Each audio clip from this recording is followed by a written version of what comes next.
I need to tell you something, and I need you to truly hear me. That thing you're chasing, the money, the promotion, the house, the body, the respect, whatever it is that you believe is finally going to make your life work, it's not going to give you what you think it will. I'm Mark, 77 years old, and I spent 50 years of my life running after things that were never going to fill the hole I was trying to fill. 50 years. That's a long time to be chasing the wrong thing. So sit with me for a few minutes, because what took me half a century to figure out, I'm going to try to hand to you right now. And maybe, just maybe, you won't waste as much time as I did. We all do this thing. We all say, I'll be happy when. I'll be happy when I get the promotion. I'll be happy when I pay off the house. I'll be happy when I retire. I'll be happy when people finally respect me. I said that my whole life. My whole damn life. And you know what? I got the promotion. I paid off the house.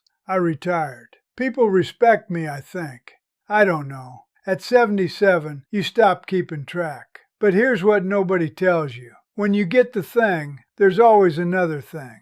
Always. The finish line keeps moving. You think you're almost there, and then you look up, and it's further away than when you started. I spent 50 years running toward a finish line that didn't exist. Let me tell you something about myself that I'm not proud of.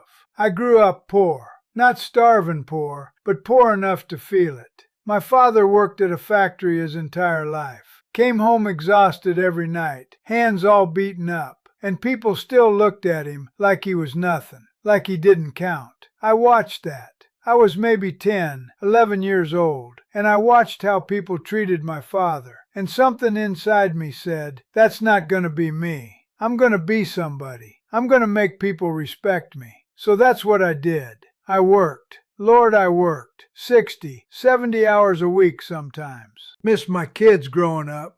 Missed dinners. Missed baseball games. Missed everything.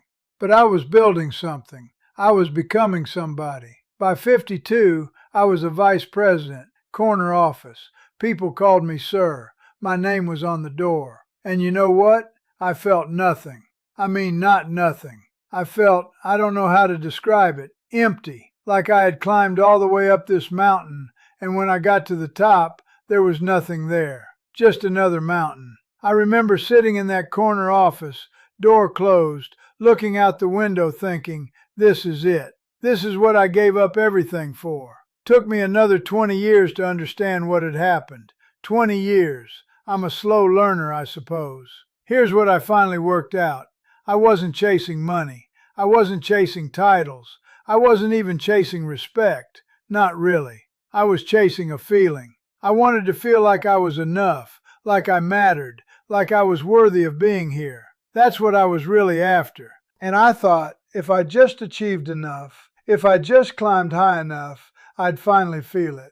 But you can't get that feeling from a job title. You can't get it from a paycheck. You can't get it from people calling you sir. That feeling, the feeling of being enough, I could have given that to myself the whole time. I didn't need anyone's permission. I didn't need to earn it. I just needed to decide. Decide that I was worthy, that I mattered, that I was enough exactly as I was. I could have done that at 25. I did it at 73. That's 48 years I spent trying to earn something that was already mine. Same thing happened with my marriage. Different story, same mistake. I thought if I provided enough, if I gave my wife the house, the cars, the nice things, she'd be happy. We'd be happy. That was my job, right? Provide. So I provided. I provided the hell out of that marriage. But you know what my wife actually wanted? She wanted me present, listening, there. And I wasn't. I was at work, or thinking about work, or too worn out from work to be any kind of real company. We almost split up when I was around 48. And it wasn't because I wasn't successful. It was because I was absent. Even when I was home, I was gone. She told me once, I remember this clear as day. She said, Mark, I don't need the money. I need you. I need you to look at me. I need you to hear me. I need you to be here. And I didn't understand. I thought I was being here. I was paying the bills, wasn't I? I was keeping a roof over our heads. Took me a long time to understand the difference between providing for someone and being present with someone. They're not the same thing, not even close. I'm 77 now. Most of my friends are around my age, some older, some younger. A few of them are already gone. And I've noticed something interesting. The ones who are miserable, they're still chasing, still comparing, still keeping score. I have a friend. He's 84 years old, and he's still angry that his neighbor has a nicer car. 84. Still looking over the fence, still measuring himself against other people, and he's miserable. Absolutely miserable. I have another friend. She's 79, and all she talks about is what she doesn't have. Her knees hurt, her kids don't call enough, her pension isn't big enough. Everything is a complaint, everything is a problem. She's been unhappy as long as I've known her, and she's going to be unhappy until the day she dies, because she's still waiting for something outside of her to change so she can finally be okay. But then I have other friends, and these people, I don't know what it is exactly, but they've got something, a lightness, a peace. They're not trying to prove anything to anyone. They're not keeping score. They're just here, present, curious about things, enjoying what's right in front of them. My friend Earl, he's 86, and this man is the happiest person I know. He doesn't have much. Small apartment, fixed income, health isn't great, but he wakes up every morning grateful. He's always learning something new, reading something, asking questions about things. He told me once, he said, "Mark, I spent 60 years trying to be somebody. Now I'm just trying to be here, and it's so much better." That's the difference. It's not money, it's not health. It's not even family, though that helps. It's whether you've made peace with yourself, whether you've stopped chasing and started simply being. You want to know what real freedom feels like? I'll tell you. It's not having a pile of money. I have friends with money who are trapped inside their own heads, worried about everything, unable to enjoy anything. Real freedom is when the things that used to eat at you don't bother you anymore. When someone says something unkind and it slides right off you like water. When you're not walking around needing everyone to approve of you. When you can look in the mirror, see a 77-year-old man staring back at you and say, "Yeah, that's me, and I'm all right with that." Real freedom is not needing anything outside of you to feel okay inside of you. And that, my friend, takes most people a lifetime to figure out. Some people never figure it out. They die still chasing, still waiting, still convinced that happiness is just around the next corner.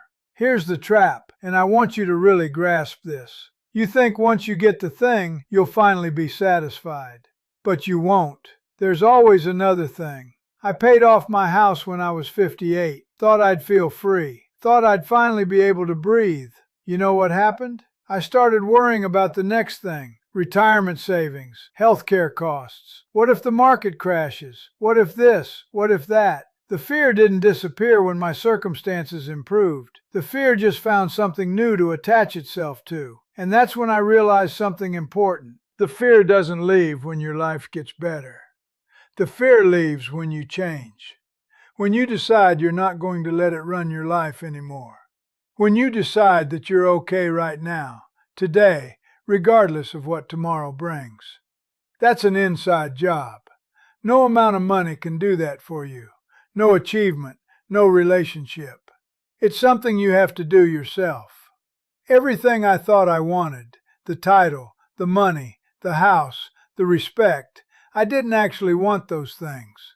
I wanted to feel safe. I wanted to feel like I mattered. I wanted to feel loved. And I was searching for those feelings in all the wrong places. I was trying to get them from my job, from my bank account, from other people's opinions. But those feelings, safety, worthiness, love, I could have given them to myself at any point. I didn't need to earn them. I just needed to accept them. Accept that I was already safe, already worthy, already loved. That sounds simple. I know it does.